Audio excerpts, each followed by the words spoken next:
Good morning. My name is Katie Resendez, and I'm the Director of Children's Ministry here at UUC Phoenix. Something horrible happened to Micah. You see, all of the records about him, his medical history, his birth certificate, his school records, his police records, everything accidentally got lost in the town records hall. And no one knew where it was, and no one knew what might happen with that information. And it was a horrible, terrible feeling for Micah, but it was a terrible and horrible feeling for the whole town too. And everyone felt very, very sorry and wanted to make it better. And everyone kept telling Micah how sorry they were. And he could see that they were sorry. But then they started trying to do things to fix it. And the things they were trying to do didn't make Micah feel any better. In fact, they made the I'm sorries feel less and feel worse and feel like maybe they weren't for Micah, but were for the people saying them. You see, the teacher said, we are going to write this down about how horrible this is, and we'll make sure it gets recorded in the books so that we can read back on the history and no one will ever do it again. But Micah knew that the history books were full of stories that had been changed and changed and changed, and that they always favored the person who wrote the book. And that writing it down in history hadn't stopped things to happen again and again. Slavery still existed, racism was still strong, there were still wars, and all of those were written in the history books. The town engineer said he would build a huge safe with a big lock on it and a huge sign overhead that said, do not enter, town records must be kept safe, and they would help create a huge security policy. But Micah remembered that there had often been systems for safety. There had been all sorts of structures and things that people made exceptions to. Well, the sign says no one can enter, but I can enter because I have this piece of paper, or I have this nice card. Everyone always thought they were the exception. So that didn't feel good either. And the banker said, Micah, the town owes you a great debt. What we've done is terrible. We will pay you. The bank itself will fund for you to be forgiven through a check. And Micah thought the money would be nice and would certainly help, but remembered all those times that people had paid for land and then taken the land right back. Or people had made agreements and said, well, why are you still upset? I gave you money, I paid for it, it's mine. And Micah didn't want to be anyone's. And then the mayor, she was obviously very sad and very sorry about the whole thing. And Micah could tell she had been working very hard that day when she met with him.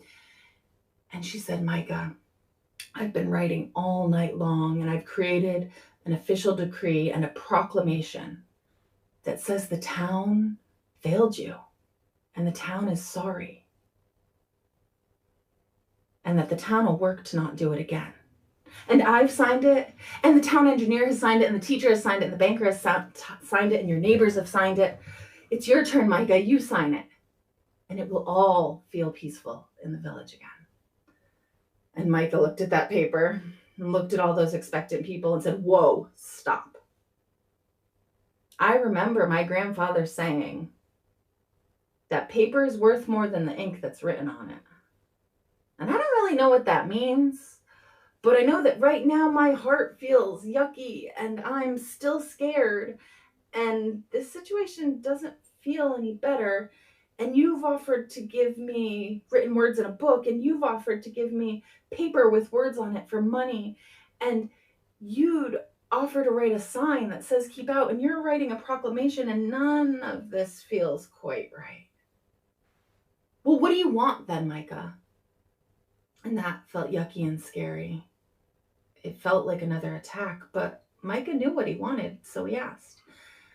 And he said, I want you to come to my house. I'll make you lunch. block out 2 hours on your calendar? Do you have 2 hours for me?" And of course, the mayor's schedule was busy. And of course, the engineer said that he had lots of contracts to do with this and that and wasn't able to schedule it. But Micah looked at them and said, "You said you're sorry. Do you have 2 hours for me?" So they all came to lunch at Micah's house. And they sat down and they ate together and they shared food. And they figured out what some people ate and what some people didn't. One was a vegetarian, one didn't drink milk, one loved warm curry spices, one thought food was too spicy, but they were all able to find something to eat because Micah had set a table full with a plenitude of food. And it was a beautiful, beautiful meal. And as they talked, they learned that the mayor loved her children very, very much and was often sad that they lived with their grandfather now and she only got to see them sometimes. They learned that the banker grew up poor and was always afraid that he wouldn't have enough money, and he still felt like maybe he didn't deserve the money he had earned. And the engineer was so often trying to work through schedules and follow the rules and go through things and failed again and again and was trying to build things, but often in conflict.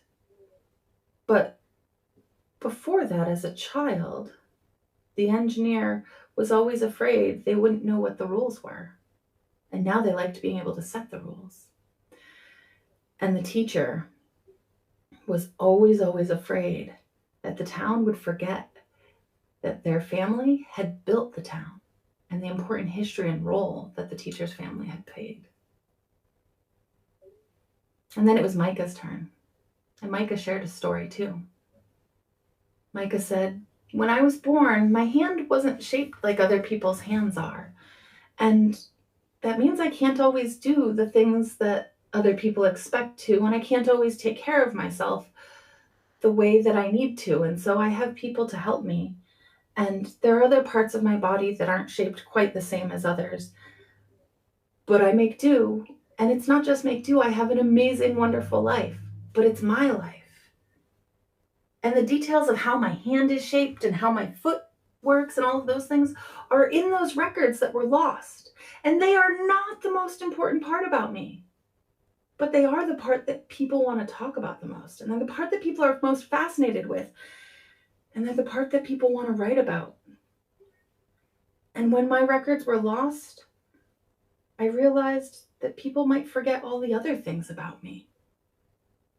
About the paintings I paint, about all of the kids I've cared for, about everything I do. And they'll just remember what's in those records. Because they're excited by that information. Because they feel like it's real and big and official because it's the record.